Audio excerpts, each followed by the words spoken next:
Hello everyone, this is Shawaz Khan. Welcome to my YouTube channel Study Point. In this video, we will read about CBSE Class 9 Economics Chapter 1 The Village of Palampur. In this video, we will study about very short question answer. Okay, let's start. Question number 1. What are the main activities of the people of village of Palampur? इसका मतलब है कि पालमपुर के लोगों का main activities क्या था, मतलब वो लोग का मेन काम क्या था. तो कह रहा है answer, farming is the main activity whereas several other activities such as small scale manufacturing, dairy, transport etc are carried out on a limited scale. Farming उन लोगों का मेन एक्टिविटी था, जबकि इसके अलावा वो लोग जो है और भी छोटे मोटे काम स्मॉल स्केल मैन्युफैक्चरिंग करते थे, डायरी था उन लोगों का, ट्रांसपोर्ट का काम करते थे और भी बहुत सारे काम करते थे. लेकिन ये सब जो उसका काम था सिर्फ लिमिटेड स्केल में था. Question number 2. What type of sources are needed by these production activities? इन सारे प्रोडक्शन एक्टिविटीज़ को करने के लिए कौन कौन से टाइप के सोर्स की आवश्यकता है? आंसर है natural resources, man-made items, human efforts and money etc are the sources needed by production activity. तो प्रोडक्शन एक्टिविटी करने के लिए क्या क्या चीज़ चाहिए? तो कह रहा है कि नेचुरल रिसोर्स चाहिए, मैन मेड आइटम्स चाहिए, ह्यूमन का एफर्ट यानी मनुष्य की शक्ति, मनुष्य जो उसमें एफर्ट लगाए अपना, और इसके बाद मनी चाहिए. अगला क्वेश्चन है, what kind of transportation is used for connecting Palampur to these neighbouring villages and towns? कह रहा है कि पालमपुर को उसके पड़ोसी गांव या छोटे शहर से जोड़ने के लिए किस प्रकार का ट्रांसपोर्टेशन सिस्टम था? Bullock cart, tongas, wooden carts, motorcycle, jeep, tractor and truck. तो ये सब जो है कुछ ट्रांसपोर्ट थे जो पालमपुर को उसके नज़दीकी उसके पड़ोसी गांव या पड़ोसी शहर से जोड़ने का काम करती थी. How many families live in Palampur? Palampur में कितने फैमिली रहते थे? About 450 families belonging to several different castes live in Palampur. 450 family जो है रहती थी जो अलग अलग कास्ट से बिलोंग करती थी. What was the benefit of electricity in Palampur? Palampur में इलेक्ट्रिसिटी का क्या बेनिफिट हुआ?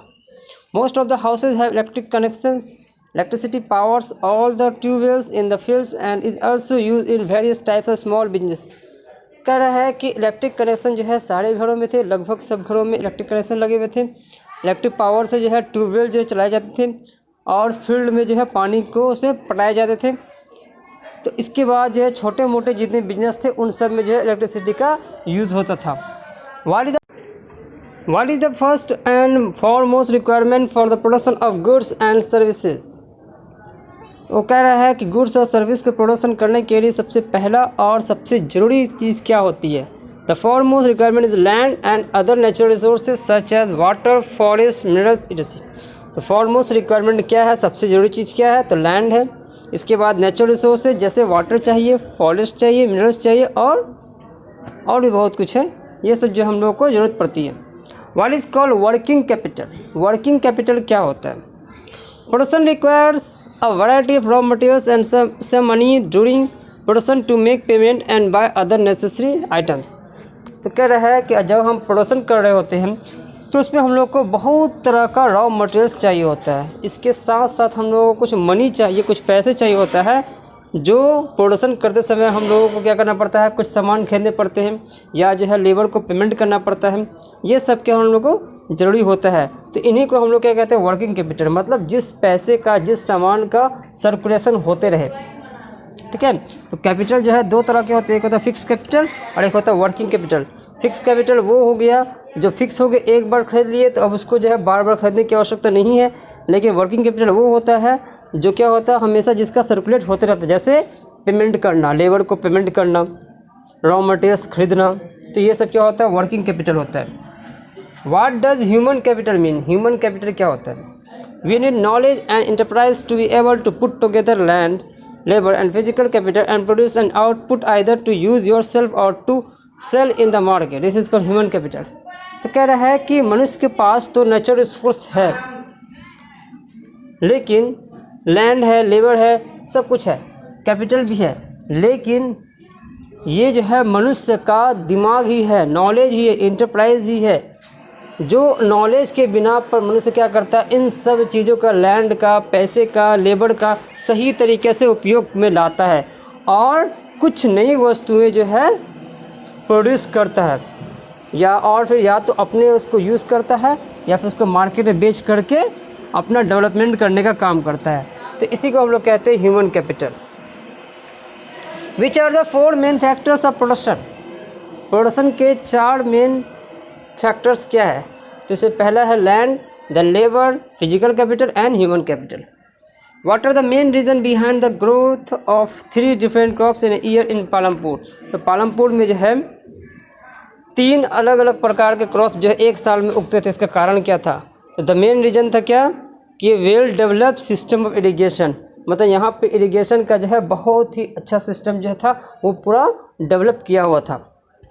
What does multiple cropping mean? Multiple cropping का मतलब क्या होता है? To grow more than 1 crop on a piece of land during the year is known as multiple cropping. मतलब एक साल के अंदर में एक ही ज़मीन पर एक से अधिक क्रॉप को उगाना, उसे कहते हैं हम लोग multiple cropping.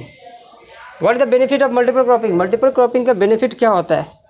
It is the most common way of increasing production on a given piece of land. मतलब एक ही ज़मीन पर जो है आप अधिक से अधिक फ़ायदा कमा सकते हैं, अधिक से अधिक मुनाफा कमा सकते हैं।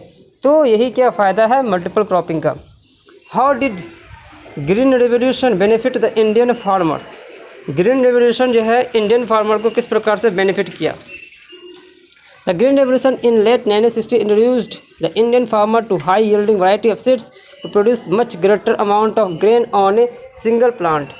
तो ग्रीन रेवोल्यूशन ने क्या किया, जब 1960 के दशक में आया, इंडियन फार्मर्स को इंट्रोड्यूस किया गया, तो इससे क्या होता है कि इसमें सीड की जो है हाई यील्डिंग वैरायटी आए, जिससे क्या हो गया कि एक ही प्लांट, सिंगल प्लांट में जो है बहुत सारे ज़्यादा, बहुत ही अधिक मात्रा में ग्रेन का उत्पादन हो सकता था।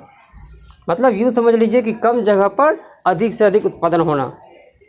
How was land resource affected by modern farming methods? कह रहा है लैंड रिसोर्स जो है वो आज मॉडर्न फार्मिंग मेथड्स की वजह से किस प्रकार से अफेक्ट हुआ है। Land being a natural resource it is necessary to be careful in its use. कह रहा है लैंड जो है नेचुरल रिसोर्स है, ये हम लोग को पता है, और लैंड को केयरफुल तरीके से यूज़ करना हम लोग को चाहिए, ये हम लोग के लिए बहुत ही नेसेसरी है। Scientific reports indicate that the modern farming methods have over use the natural resource base.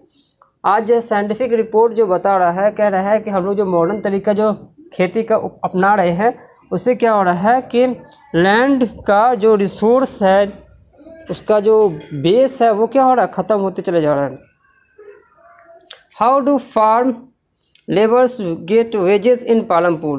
तो फार्म लेबर्स जो है पालमपुर में जो लोग काम करते थे, वो लोगों को वेजेस कैसे मिलता था?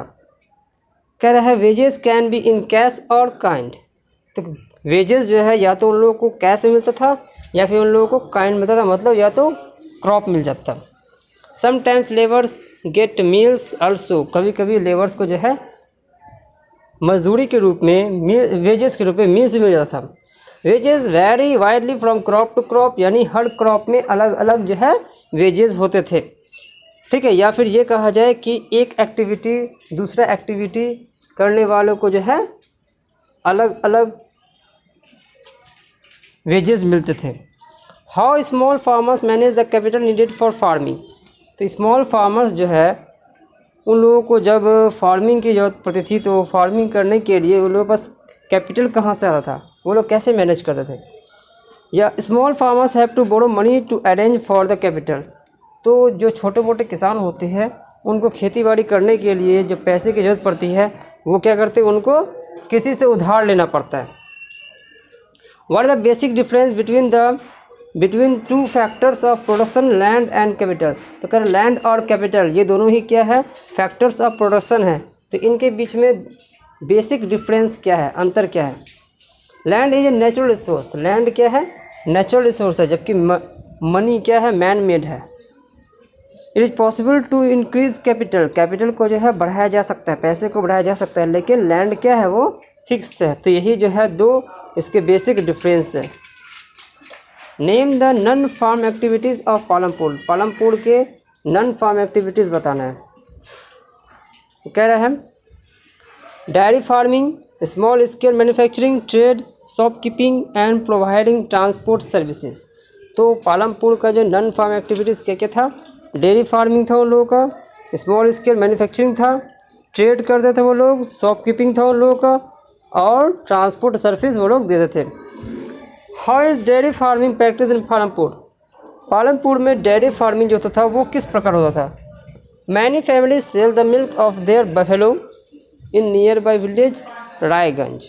तो पालमपुर के लोग जो है बहुत सारे फैमिलीज जो है वहाँ के अपने बफेलो के दूध जो है वो क्या करती थी, वो अपने निकट का जो एक गांव था रायगंज वहाँ जाके वो लोग बेचते थे। Traders of Shahpur town have set up collection cum chilling centres at Raiganj from where the milk is transported to far away towns and cities. इसके क्या होता है, शाहपुर के जो शाहपुर मतलब निकट का जो शाहपुर जो है एक शहर था, छोटा शहर था, लेकिन वो क्या था गांव से बड़ा था, शहर था वो। तो वहाँ जो है शाहपुर से लोग जाते थे, ट्रेडर्स लोग जाते थे, और क्या करते थे वो लोग जो है दूध को ले जा करके, मिल्क को ले जा करके उसमें जो है उसे कूलिंग करने का उनके पास सिस्टम था। वो लोग क्या करते थे, ले जाते थे और फिर उसे बड़े शहर में जाकर बेच देते थे। तो इस प्रकार से उन लोगों का डेयरी फार्मिंग का बिजनेस चलता था। What kind of manufacturing units are set up in Palampur. तो पालमपुर में मैन्युफैक्चरिंग यूनिट्स क्या है। Manufacturing in Palampur involves very simple production methods and are done on a small scale. तो कह रहा है पालमपुर में जो मैन्युफैक्चरिंग है वो बहुत ही सिंपल तरीके का है और ये सब जो है बहुत ही स्मॉल स्केल में है। They are carried out mostly at home. ये सब जो है ज़्यादातर घर में ही होते हैं या फिर किसी फील्ड में होते हैं और with the help of family labour. और ये क्या होते हैं, मतलब घर के लोग ही इस पर काम कर रहे होते हैं। तो इस तरह ये था economics chapter 1 the village of Palampur का very short answer question. Okay, तो यहाँ से ये हम लोग का चैप्टर ख़त्म होता है। अगले वीडियो में हम लोग जो है चैप्टर 2 पीपल एज रिसोर्स पढ़ेंगे। ओके, तो वीडियो कैसा लगा कमेंट में जरूर लिखें, वीडियो को लाइक करें।